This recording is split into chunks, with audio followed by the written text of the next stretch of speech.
il y a une situation très précise, à partir de laquelle malheureusement beaucoup de couples se perdent. C'est une scène tout à fait banale, presque invisible.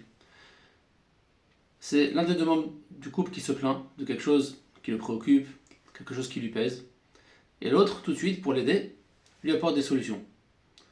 T'as qu'à faire ça, tu peux parler à un tel, t'aurais pu faire ça.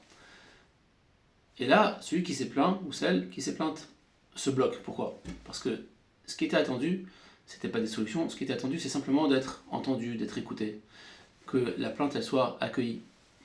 Donc à partir de là, qu'est-ce qui se passe? La personne qui s'est plainte, elle se dit, quand je me plains, quand je veux parler, quand je veux qu'on m'écoute, on m'écoute pas, on m'apporte des solutions. Donc ça sert à rien. La personne qui a apporté les solutions, elle dit, quand j'essaye d'aider, ça passe pas, ça bloque. Donc je vois pas pourquoi je continuerai. Et il y a ici quelque chose qui se ferme, quelque chose qui se bloque.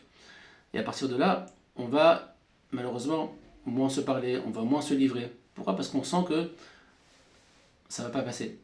C'est-à-dire qu'il y a certaines fois des situations dans lesquelles il faut apprendre tout simplement à écouter, tout simplement à accueillir ce que la personne a à dire. Et une fois que la personne elle se sent entendue, elle se sent apaisée, alors là on peut proposer des solutions. Ça ne veut pas dire que la solution de base n'était pas une bonne solution, ça veut simplement dire que ce n'était pas le bon moment pour la livrer. Si ce que je vous dis vous parle et que vous voulez en parler, je vous laisse mon numéro juste après et envoyez-moi un message, on en discutera.